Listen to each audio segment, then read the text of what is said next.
예, 안녕하세요. 이제 직선의 방정식 알아볼 건데, 우선 직선의 방정식 만드는 과정을 먼저 들어가기보다는 직선의 방정식이 뭔지에 대해서 먼저 설명을 드리고, 그 다음에 이제 그 과정에 대해서 찍어 보려고 해요.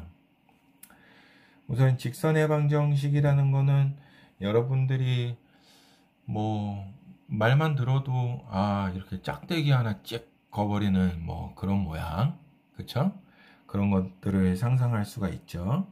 근데 뭐 우리가 정비례 배우면서부터 이 직선의 방정식에 대한 거를 알게 됐고, 초등학교 때도 그 전에 선에 대해서 배운 적이 있잖아요, 그쵸?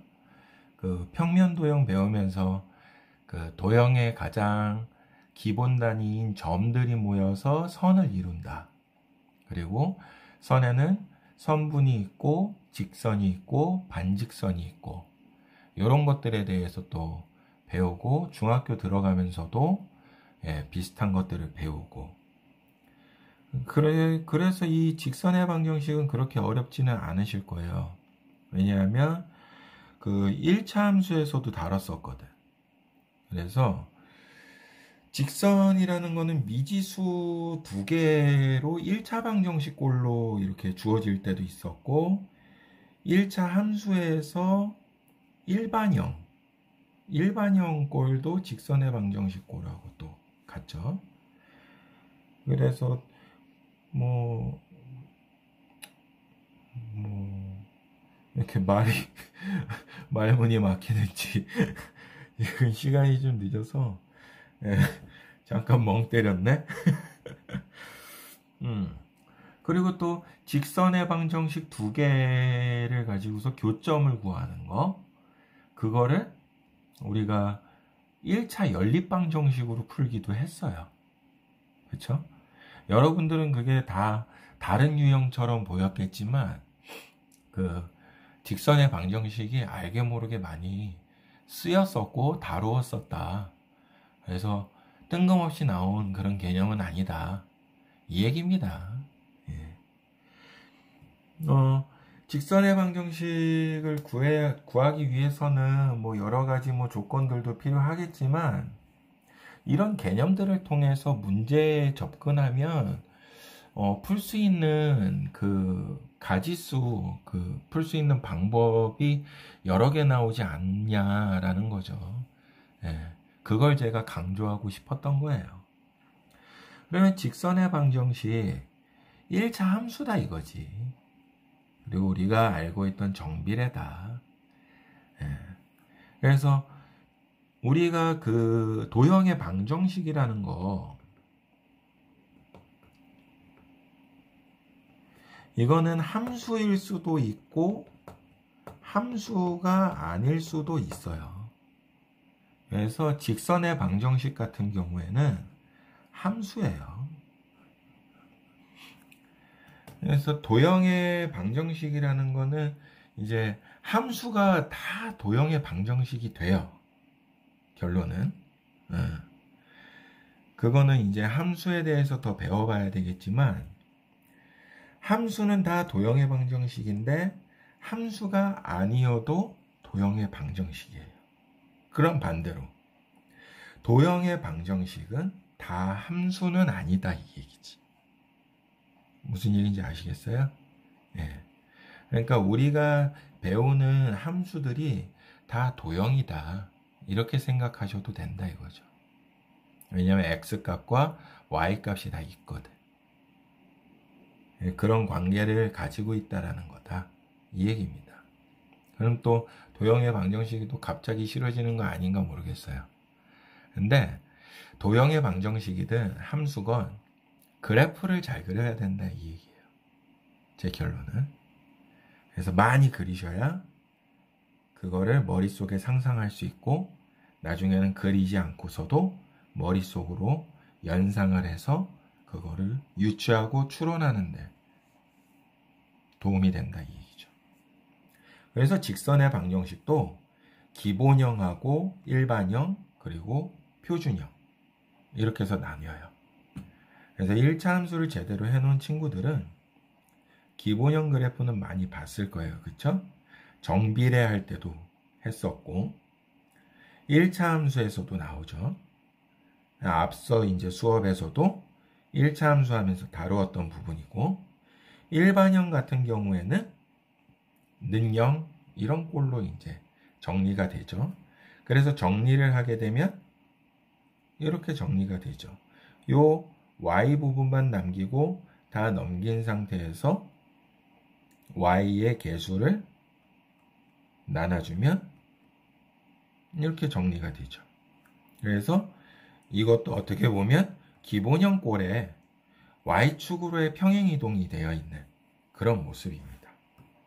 그래서 이 부분이 기울기가 되는 거죠. 그래서 식을 보고 해석할 수가 있어요. 이 부분은 y절편이 되죠. 왜냐하면 여기 x값에다가 0 집어넣으면 이 부분은 없어지잖아. y는 뭐다? y절편이 뭐였죠? 그래프가 y축과 만나는 지점을 얘기한다. 이렇게 해석할 수가 있는 거고요. 그 다음에 우리가 표준형을 다뤄봤었죠. 표준형은 뭐를 읽어낼 수 있다? 평행이동을 읽어낼 수가 있었다. 그래서 y로 얼만큼? n만큼, x로 n만큼. 그래서 식을 정리해서 예쁘게 쓰면 이렇게 해서 많이 다루죠. 그래서 요거는 마이너스 붙어서 m으로 평행이동했다라고 하는데 얘는 뜬금없이 나온 건 아니었다라고 제가 말씀드렸었죠. 그럼 기본형은 어떻게 활용하냐? 기울기랑 y절편으로 해석해서 그래프를 그리는 거죠. 얘가 양수냐 음수냐에 따라서 기울어짐이 달라지죠. 기울기가 양수면 어떻게 되죠? 이렇게 기울어지고 음수면 반대로 이렇게 기울어지죠. 여기서 팁을 하나 주면 함수에서도 다루겠지만 홀수 차수들은 아래에서 위로 올라가. 시작이 양수일 경우 그리고 음수일 경우 감소함수는 위에서 밑으로 내려오고 나중에 3차 함수도 어떤 식으로 그러신다? 최고차항의 개수가 양수일 때는 아래에서 위로 그리고 최고차항의 개수가 음수일 때는 위에서 밑으로 이렇게 되고 짝수 차수들은 다 반대로 되죠. 아시겠죠? 그렇게 해서 연관지어서 생각할 수 있다. 이 얘기입니다.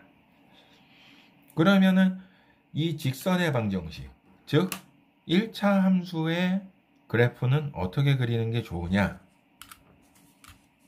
1차 함수 잘 들은 친구들은 이게 복습이 될 거야.